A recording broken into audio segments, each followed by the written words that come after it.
Ce reportage réalisé par Marie-Laure Widmer-Bagliolini et Françoise Weilhammer vient donc de nous emmener en Floride, un État présenté ici comme le laboratoire d'une forme d'autoritarisme qui pourrait bien préfigurer de la tonalité du deuxième mandat entamé tambour battant par Donald Trump à la Maison-Blanche.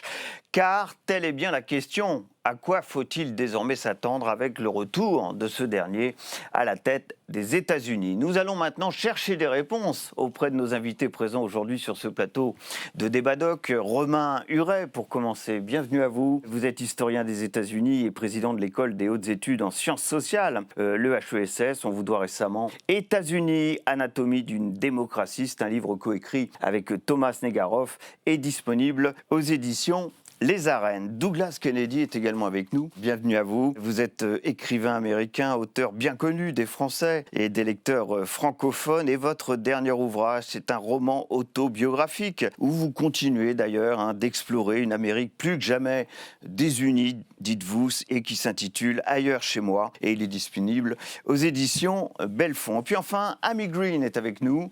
Bienvenue à vous, Amy Green. Vous êtes franco-américaine, enseignante à Sciences Po, spécialiste de la politique américaine et experte États-Unis à l'Institut Montaigne. Votre dernier ouvrage s'intitule quant à lui « L'Amérique face à ses fractures » et il est publié aux éditions Talendier. Romain Huret, est-ce que c'était une bonne idée de présenter aujourd'hui dans cette émission Débat Doc à nos téléspectateurs la Floride comme un État où la gouvernance aujourd'hui, en 2025, pourrait bien ressembler à celle de la gouvernance d'un deuxième mandat de Donald Trump?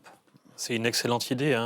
L'évolution politique de la Floride est très intéressante depuis 20 ans, puisque si on s'en souvient, il y a 20 ans, c'était un swing state, et c'était dans l'État de Floride qu'avait eu lieu la décision de la Cour suprême, qui avait conduit George Bush, fils, à la Maison-Blanche, après une décision très controversée de la Cour suprême, mais l'État était très divisé entre républicains et démocrates. Là, le documentaire le montre bien, on voit l'évolution, le glissement vers la droite de l'État, où il n'y a plus beaucoup de swing, il n'y a plus beaucoup de discussions, de débats. Les conservateurs l'ont très largement emporté en Floride et l'emportent régulièrement, non seulement pour l'élection présidentielle, mais aussi les élections locales, et on le voit aussi dans le documentaire. Et donc cet État pourrait être un futur laboratoire, puisque depuis quelques années, on parle beaucoup de la Floride, et pas forcément bien. Douglas doit être très sensible au fait que c'est un État où on interdit beaucoup de livres dans les bibliothèques. Et on a... on enlève des livres dans les bibliothèques, par exemple, on les censure parce qu'on estime qu'il y a des passages qui sont... Et des très grands livres de la littérature aux États-Unis qui sont interdits des bibliothèques en estimant que le propos est inadmissible pour de jeunes enfants. Donc là, on a peut-être une expérience, en tout cas culturelle, de ce que pourrait être le deuxième mandat de Donald Trump. Il est gouverné par Ron DeSantis. Ron DeSantis, il a été candidat à la primaire des Républicains, autrement dit contre Donald Trump, ce qu'il aura très vite rallié, évidemment, par la suite. Vous dites, Romain Huret, je vous cite, à propos de Donald Trump, il veut limiter le pouvoir de la démocratie au nom de la démocratie. Sauver la démocratie d'elle-même, en quelque sorte. Il a l'impression que la démocratie des origines, la démocratie des pères fondateurs, a été viciée. Voilà ce que vous dites. Expliquez-nous. Pour bien comprendre ce qui est en train de se jouer, c'est qu'il y a une partie de la population, et on les voit bien dans le documentaire, qui prétend défendre la démocratie contre elle-même, qui a eu le sentiment qu'il y a eu, tout au long du XXe siècle, de très mauvaises choses qui ont été faites, qui ont été mises en œuvre au niveau de l'État fédéral, et donc ils veulent revenir à une démocratie d'avant, une démocratie fantasmée. J'ai été très frappé dans le discours de Donald Trump, discours d'investiture, qu'il efface un peu le XXe siècle. Il n'aime pas le XXe siècle. On sent qu'il veut revenir au XVIIIe, il veut revenir au XIXe. Toutes ces références, c'était les pères fondateurs des lois de la fin du XVIIIe siècle. McKinley aussi, président des États-Unis de la fin du XIXe siècle. Il n'aime pas du tout ce qui s'est passé au XXe siècle. Le renforcement de l'État, le renforcement du pouvoir des minorités, le renforcement du rôle de l'État dans la vie économique, dans la régulation. Toutes ces choses-là, il pense qu'il faut les supprimer et qu'il faudrait revenir à la fin du XVIIIe siècle, à un moment où il n'y avait pas d'État fort. Il y avait les droits de douane, par exemple, à la fin du XVIIIe siècle. Il y avait les États qui avaient plus de pouvoir que l'État fédéral. Et donc, il y a une nostalgie extrêmement forte de Donald Trump et de tous les gens autour de lui qui veulent revenir en arrière, qui veulent remonter dans le temps, même si, et c'est intéressant, pour remonter dans le temps, ils vont s'allier à des gens du futur dont on reparlera, puisqu'ils sont dans le même temps très passéistes, très nostalgiques, Et dans le même temps, Donald Trump, il parle de Bitcoin, il parle avec Elon Musk, il parle de transformer l'économie numérique, transformer la démocratie. Et donc, il y a cette ambivalence, c'est-à-dire vouloir revenir aux origines de la démocratie et la sauver contre elle-même. On parle des libertaires dans ce que vous nous dites là, c'est-à-dire finalement ces anarcho-capitalistes. Ça, c'est une théorie qui a vu le jour aux États-Unis, justement, et dont se revendique assez bien Elon Musk, que vous n'avez pas cité, mais je pense que vous pensiez très fort à lui. Quand vous dites c'est à cette doctrine-là qu'on fait référence quand on parle des origines des institutions américaines, des pères fondateurs. On était plus sur cette tonalité-là, d'une forme d'anarchisme du capitalisme. C'était pas au tout début, très peu d'États, voire pas d'État du tout. Il n'y avait pas d'État, mais ce n'était pas du tout pour des raisons anarchiques. On voulait un système qui soit équilibré entre l'État fédéral et les États. C'est le fédéralisme que connaît bien Amy. Mais dans le même temps, on n'aimait pas le capitalisme non plus. À la fin du XVIIIe siècle, les pères fondateurs se méfient beaucoup du capitalisme. Dans un célèbre discours d'adieu, George Washington dit il ne faut surtout pas que ce pays devienne un pays où le commerce et l'industrie soient très importants. Washington et les pères fondateurs, ils veulent un monde de petits paysans et de petits propriétaires terriens qui cultivent leur jardin comme Voltaire y a invité. Donc il n'y avait pas du tout de capitalisme comme le raconte Donald Trump.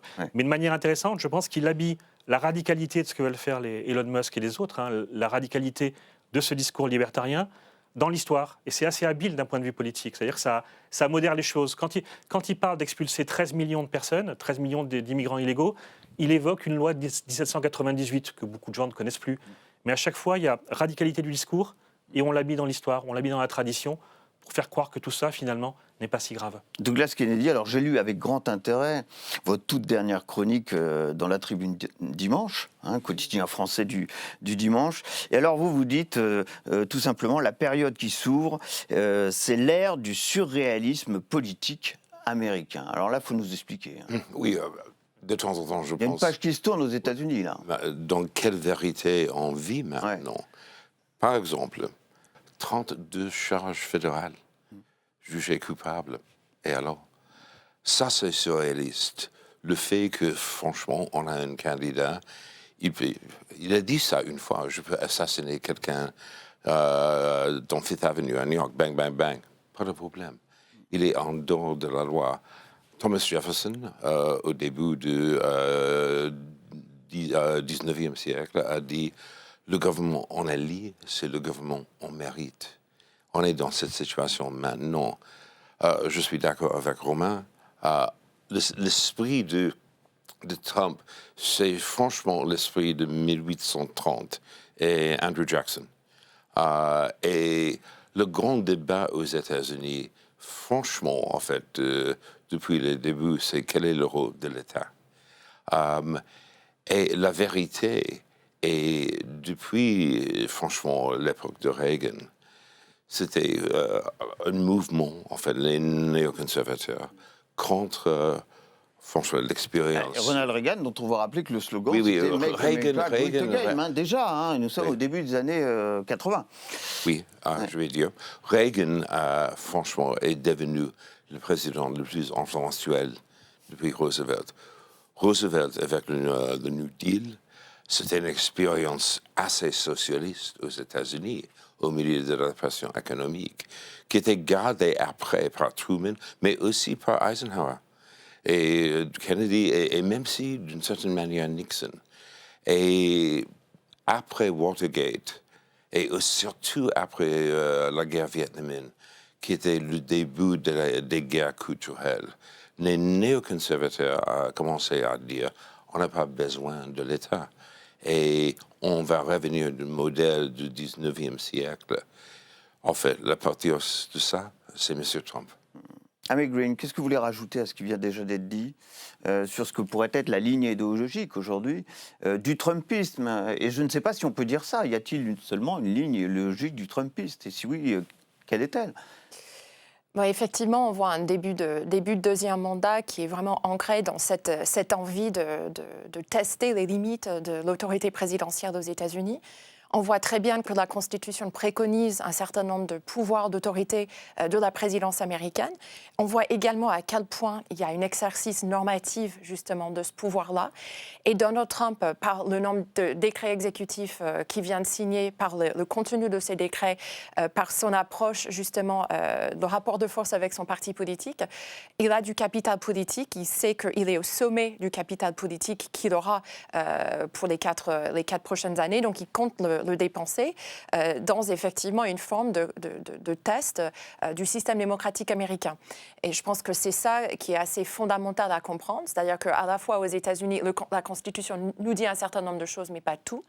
Il y a des normes qui ont été tenues par tous les présidents des États-Unis depuis George Washington et on voit ce président américain qui cherche à tester, à aller au bout de la limite de cela pour voir jusqu'où le système va résister ou pas. Et donc Donald Trump, il va profiter justement de l'alignement des trois branches du gouvernement, si on peut le dire comme ça, la justice, donc avec la Cour suprême majoritairement conservatrice. Où 6 juges de la Cour suprême sont plutôt conservateurs et 3 ne le sont pas. Absolument. Et Donald Trump avait nommé 3 d'entre eux lors de son premier mandat. Lors de son premier mandat, il y aura peut-être une autre place qui se Deuxième branche. donc il va pouvoir nommer quelqu'un. Deuxième branche, c'est le Congrès avec une marge finalement très très limitée. Donc, il faut se le rappeler. Mais bon, il y a quand même cette petite marge-là. Et puis, il a la présidence pour lui. Et donc, effectivement, il va profiter de ce moment-là pour aller le plus loin possible, pour voir s'il va pouvoir, effectivement, commencer à réécrire le visage du pouvoir présidentiel à son Vous dites, bon, alors certains disent, oui, là, en gros, il a tous les pouvoirs. La Cour suprême lui est plutôt acquis. Il est encore majoritaire de très peu, mais à la Chambre des représentants, et il est aussi majoritaire au Sénat. Et pourtant, vous vous dites, attention, c'est pas pour autant que les choses seront aussi faciles que cela dans ces institutions pour Donald Trump, et notamment au Congrès américain. Oui, exactement. Il y a toujours des contre-pouvoirs, il faut se le rappeler. Alors, effectivement, la justice, et y compris la Cour suprême, qui n'entend qu'une partie infime, en fait, finalement, des dossiers qui lui sont présentés, ne statue pas systématiquement en faveur de Donald Trump. Là, c'est important de se rappeler à quel point cette marge dans le Sénat, la Chambre de représentants, est fine, parce que finalement, il y a un enjeu aussi local, c'est-à-dire que les députés, enfin plutôt les représentants qui sont élus républicains dans des circonscriptions majoritairement démocrates, ils savent que ça tient sur la file d'un rasoir. Et donc, il y a la possibilité de perdre, justement, s'ils votent systématiquement et toujours avec Donald Trump pendant les 2 années à venir. Et puis, une autre contre-pouvoir, c'est le peuple. Et donc, aujourd'hui, Donald Trump, il estime que le peuple américain a élu sa candidature, en tout cas, pour qu'il mène à bien et à bout cette politique parfois très, très dure sur des questions migratoires. On va revenir, évidemment. Mais le risque, avec le fait d'aller trop loin, c'est que le peuple américain qui regarde très attentivement ce qu'il fait, pourrait très bien décider de changer de cap, y compris dans les collectivités locales, jusqu'au poste du gouverneur des États fédérés, et puis dans le Sénat, dans le Congrès, dans 2 ans. Et donc, effectivement, il y a quand même un équilibre politique qui va se jouer d'ici 2 ans. Parce qu'il y aura des élections intermédiaires, des milieux de terme, évidemment, dans 2 ans. Vous voulez rajouter quelque chose, là? Non, la vérité, maintenant, on vit au milieu d'une guerre culturelle aux États-Unis. Et ça a commencé, une petite leçon historique, ça a commencé en 68, quand Nixon a gagné la Maison-Blanche, avec une stratégie, c'était 68, des manifs contre la guerre, sexe et drogues et rock'n'roll, des émeutes dans les ghettos. Nixon et en fait son équipe a décidé de diviser le pays avec une phrase, la majorité silencieuse. Et une vraie majorité d'Amérique profonde, le Sud, le Midwest, en dehors des côtes. Vous êtes des vrais Américains. Vous n'êtes pas des snobs de côte l'Est. Oui, des intellectuels qui parlent français, des choses comme ça. Ça, c'est la stratégie que, en fait, le Parti républicain a utilisée depuis 80. Reagan, 2 fois. Bush 1er, Bush 2, 2 fois, maintenant Trump. Mais aussi derrière de ça, c'est une stratégie extraordinaire parce qu'ils ont convaincu la classe moyenne et surtout la classe populaire de voter contre ses propres intérêts pour une partie qui est de plus en plus une partie des plutocrates. J'ai lu un article récemment dans The Atlantic, journal, en fait, revue politique, culturelle très, très, très connue aux États-Unis, parmi les 20% éduqués. En 1955, quand je suis né, la différence entre les riches et la classe professionnelle, c'était 10 fois de la fortune. Maintenant, c'est 100 000 fois. On vit maintenant dans une économie du 19e siècle, le deuxième âge doré. On va voir un extrait du film. C'était les promesses de Donald Trump à l'occasion de cette campagne de 2024. This is the final battle. With you at my side, we will demolish the deep state. We will expel the warmongers from our government. We will drive out the globalists. We will cast out the communists, Marxists, and fascists. We will throw off the sick political class that hates our country. We will rout the fake news media, and we will liberate America from these villains once and for all. Donc ça, c'est un clip de campagne du Républicain et donc de Donald Trump pour à l'occasion de cette dernière campagne des présidentielles. Les propos sont effectivement extrêmement violents, en tout cas vu d'ici en Europe. Et il a annoncé un certain nombre de choses. Donc, bon, entre ce qu'il a dit là en quelques mots, mais ce qui est avéré, c'est qu'il va mettre en place une réforme fiscale et économique d'ampleur majeure. Ça passe par des baisses d'impôts très très importantes. C'est un classique chez les Républicains, mais enfin là il annonce vraiment des choses très massives. La politique migratoire, vous en avez dit un mot, mais il va falloir en parler, qui repose sur un plan de déportation massive. Troisième point, réforme de l'État. Ce fameux État profond, dont on ne sait pas très bien d'ailleurs ce qu'il met derrière, pour nous Européens parfois, dans ce terme. Et puis le quatrième axe, c'est le démantèlement des droits des minorités. Par quoi on commence ? Et par quoi va-t-il commencer, Donald Trump, selon vous ? Il a commencé par tout. Il a commencé par prendre. Il n'a pas attendu, il n'a pas hiérarchisé. Il a dès lundi, il a commencé à signer des décrets pour s'attaquer à ces 4 points en même temps, dans une stratégie de. Il y a une cohérence entre ces 4 points. Ce qui est cohérent, c'est transformer le pays, c'est revenir au 19e siècle. Il veut effacer. Si on prend tous ces points, si on les prend tous les 4. On voit bien que les choses ont changé. L'immigration se développe à la fin du 19e. 26 millions de personnes qui arrivent entre 1890 et 1920. L'État se développe de manière considérable et va réguler. Peut-être depuis le New Deal, plus précisément. Mais même depuis la fin du 19e, on a vu des agences se créer, on a vu un président qui a plus de pouvoir, etc. La même chose pour la régulation de la vie économique. Il va intervenir dans le domaine environnemental, etc. Il y a un État qui est très présent aux États-Unis. Et ensuite, il y a quelque chose qui est particulièrement détesté par Trump et par les conservateurs, c'est ce qu'on appelle la révolution juridique et la révolution des minorités aux États-Unis. À partir du milieu du XXe siècle, la Cour suprême des États-Unis va donner de plus en plus de droits aux minorités. Minorités ethniques d'abord, les Afro-Américains, on leur donne la liberté pleine et entière, et ensuite elle va accorder aux minorités sexuelles des droits, mariage pour tous, etc. Ouais. Et ça, ça a été une tendance très très lourde de la Cour suprême, une jurisprudence, comme on dit en droit.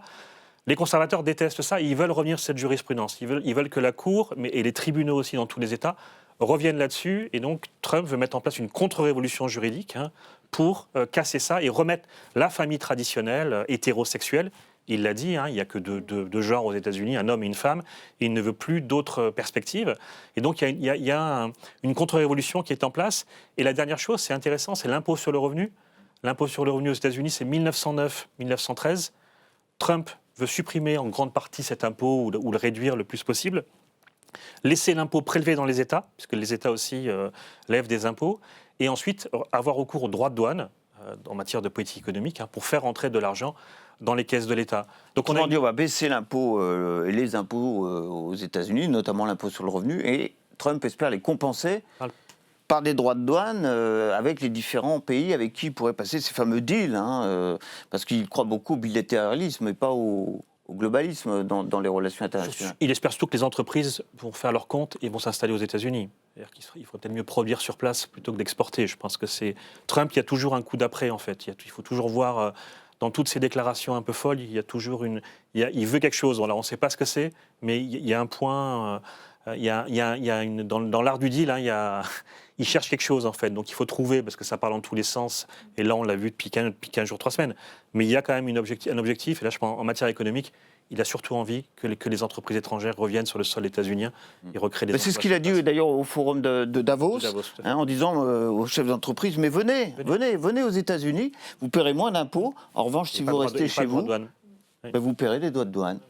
On a vu justement cette semaine le rapport de force avec le président de la Colombie, justement, qui a refusé un vote de rapatriement de migrants clandestins des États-Unis en destination de la Colombie.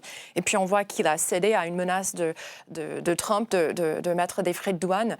Et puis c'est vrai que si Donald Trump n'a pas attendu d'agir sur les 4 plans, effectivement c'est la politique migratoire qui fait couler beaucoup d'encre, parce qu'on avait vu assez rapidement qu'il a essayé de remettre en question l'amendement de la Constitution qui donne le droit de sol, avec l'utilisation, en tout cas la demande aux militaires de travailler un plan pour participer justement à la déportation en masse des migrants. Donc c'est vrai que sur cette question-là, je pense que Donald Trump, il se sent investi, il pense que le peuple américain l'a élu effectivement pour mener à bien une politique dure.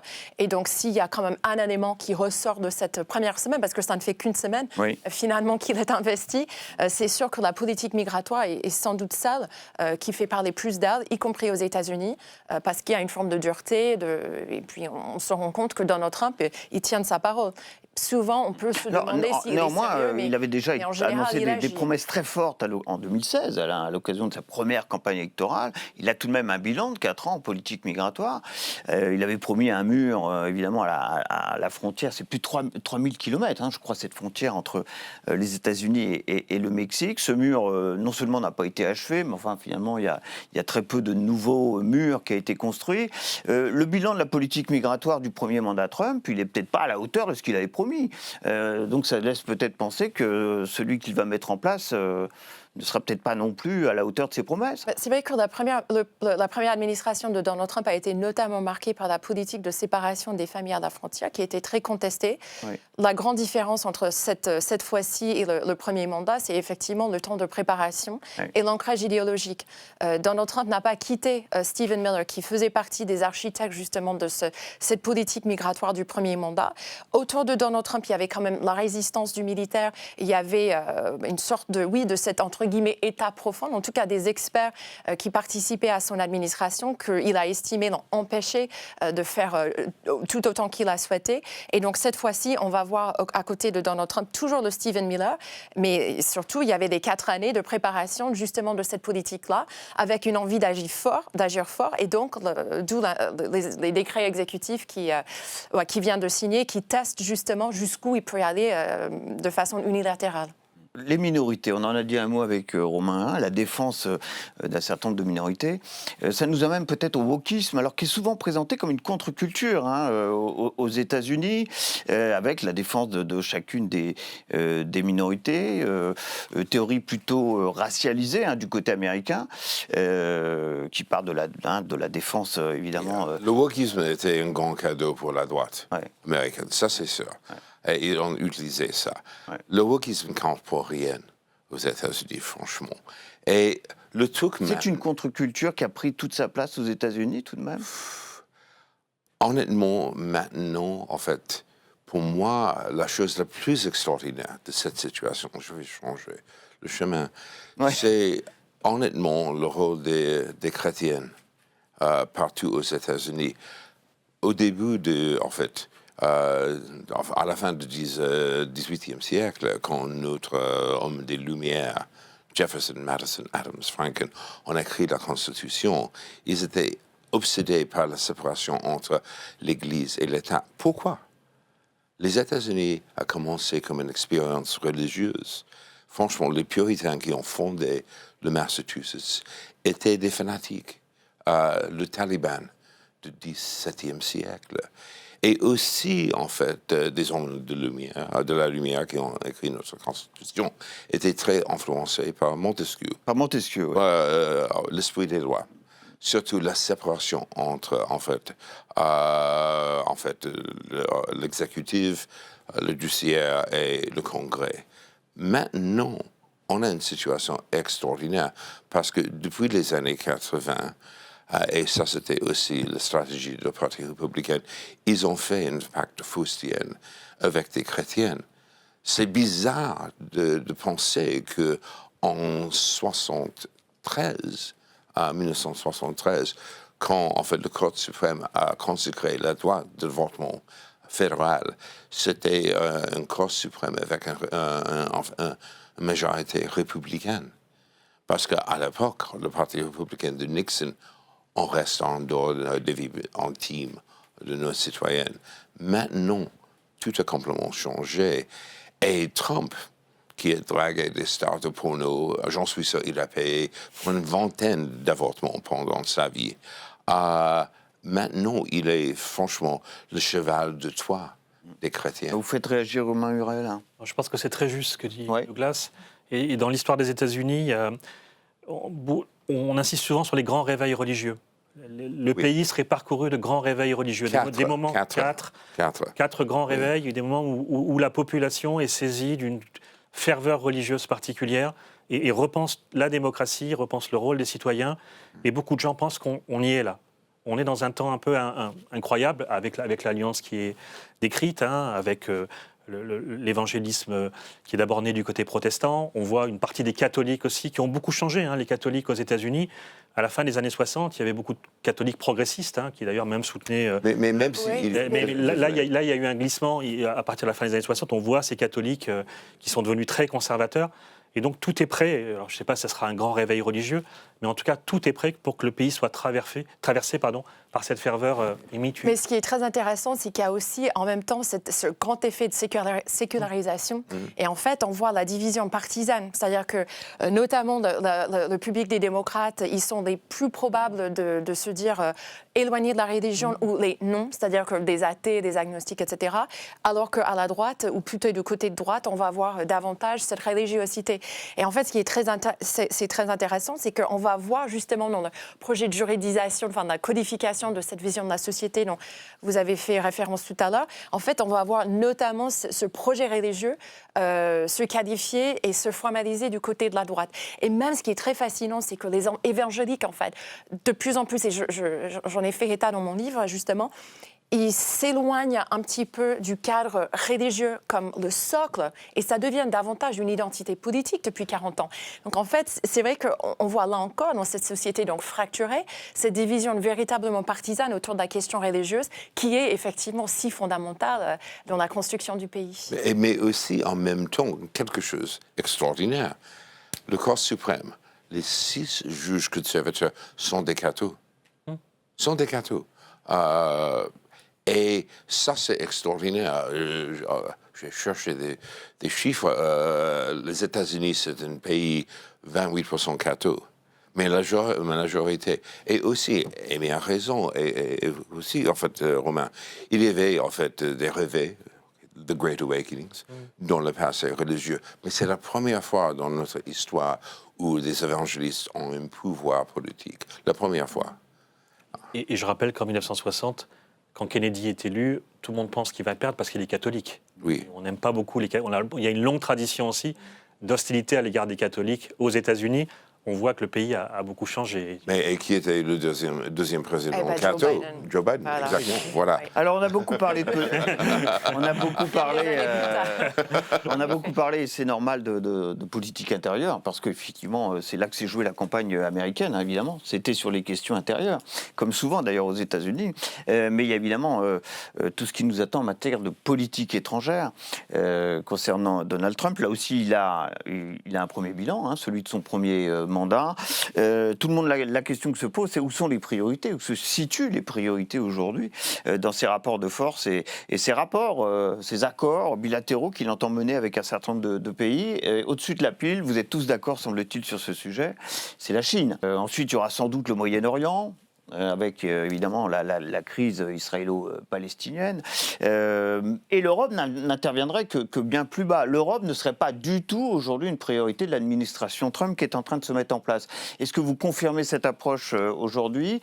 Est-ce que le premier objectif, c'est d'établir des relations, qu'elles soient commerciales, principalement commerciales, on imagine, avec la Chine, considérée comme la puissance la plus menaçante pour la puissance états-unienne? Alors je pense qu'en matière de politique étrangère, il y a de fortes continuités entre les administrations. Et c'est un domaine où America First vaut pour les deux administrations démocrates et républicaines. Donc sur les différents sujets, on verra ce que fera Trump, et il est assez imprévisible en matière de politique étrangère. Mais ce qu'on peut entendre déjà, c'est un changement moins dans les priorités que vous évoquez que dans la manière de faire et dans ce qui est attendu des alliés du passé ou des ennemis de demain. Alors qu'est-ce qui va changer dans la manière de faire? Ce qui va changer, c'est que Trump appartient à une branche du Parti républicain qui a toujours détesté les alliances globales. On a tendance à l'oublier, mais après la Seconde Guerre mondiale, certains républicains ne voulaient pas d'alliance avec l'Europe, ne voulaient pas de l'OTAN et du reste, en disant les pères fondateurs nous ont appris, on y revient à nouveau aux pères fondateurs, ils nous ont dit attention, pas d'alliance avec l'Europe, ne vous engagez pas dans des guerres. C'est la fameuse doctrine Monroe, l'isolationnisme. On reste à l'écart des affaires du monde parce que ça va nous attirer que des problèmes. Trump est en partie dans cette dynamique-là et il le traduit par une proposition simple et qui va toucher l'Europe très vite. Il faut que les alliés payent davantage. Éventuellement des alliances. Ça reste une histoire de business, finalement. Ça reste une histoire de business. Il faut payer davantage le coût des alliances. Parce que Trump s'est rendu compte d'une chose, et beaucoup d'experts militaires autour de lui, que l'engagement incroyable des États-Unis, très fort des États-Unis, après le 11 septembre 2001, finalement a eu des conséquences assez faibles. On l'a oublié, mais la chute de Kaboul a beaucoup marqué les républicains et les démocrates et le pays. On l'a oublié parce qu'il y a eu l'invasion russe en Ukraine, donc tout d'un coup on a regardé ailleurs dans le monde. Mais la chute de Kaboul est quand même un échec considérable pour le complexe militaro-industriel, pour l'armée des États-Unis et les millions de dollars, les milliards de dollars qui sont investis chaque année dans ces guerres sans fin. Donc Trump veut se retirer de tout ça, il veut que les alliés payent, et ça va avoir des conséquences très concrètes pour l'Europe, puisque certains pays européens vont devoir sortir le chéquier. En Allemagne, par exemple, il y a une grande inquiétude sur ce point-là, puisqu'il va falloir augmenter les dépenses militaires. Et si on augmente les dépenses militaires, il y a moins de dépenses sociales, moins de dépenses dans le domaine de l'éducation. Mais il l'a très clairement dit, il l'a rappelé encore récemment, désormais l'Europe doit payer pour sa protection, et il fera la même chose ailleurs. Donc, Ou sinon, dans l'esprit de Trump? Sinon, ils arrêtent. Sinon, il n'y a plus de protection. C'est-à-dire c'est une négociation qui va être dure. Amy Green. La politique étrangère de Donald Trump est une prolongation finalement d'une vision très économique de la société, des affaires du monde. Ouais. Effectivement, aucune sentimentalité pour des alliances qui enfreignent finalement les États-Unis, ou en tout cas qui obligent un investissement surdimensionné des États-Unis par rapport au retour sur l'investissement. Donc c'est plutôt l'approche. Et puis c'est vrai il y a quand même deux conflits où ils sont présents. Pardonnez-moi, je vous coupe, mais là, c'est des choses très concrètes où ils sont présents d'une manière ou d'une autre, indirectement. C'est l'Ukraine, l'Ukraine-Russie. Ça, très clairement, Biden a soutenu l'Ukraine pendant ses 4 années de présidence. Et puis, Israël, Hamas du côté de Gaza, les États-Unis soutiennent les Israéliens. Là, il va falloir prendre des décisions assez concrètes de désengagement. Donald Trump avait dit qu'il souhaitait mettre fin à des conflits internationaux assez rapidement. Là, ils ont fixé l'Ukraine, je crois que c'était 24 heures pour l'Ukraine. Maintenant, c'est 100 jours. Ouais. Donc effectivement, l'idée c'est d'être le président qui mette fin à ces conflits-là. Il ne veut pas être celui qui perd l'Ukraine définitivement. Voilà, donc en fait, il est en train de voir quelles sont les marges possibles pour faire cesser ces conflits, parce que finalement, un des arguments centraux de sa campagne, c'est que les démocrates étaient faibles parce qu'ils n'ont pas réussi à prévenir ces conflits, ils n'ont pas réussi à les arrêter, et donc lui, il considère qu'il est maître du deal, et donc il est en situation unique de pouvoir amener tout le monde autour de la table pour résoudre ces conflits-là. Mais effectivement, je pense que là, on va avoir un Donald Trump, et pour revenir à ce que je disais tout à l'heure, qui entre dans tout par un rapport de force. Donc le soft power américain, c'est fini. Tout passe par des bâtons. On n'a plus trop de carottes. Donc effectivement, c'est une approche très dure où il y a un homme fort qui souhaite jouer dans le cours avec les autres hommes forts. Et là, c'est plutôt, et c'est toujours, on a envie de dire, la règle du plus fort. Et n'oubliez pas, en fait, la crise de Groenland aussi. Ça c'est extraordinaire. Douglas Kennedy. Ça, c'est complètement surréaliste. Oui.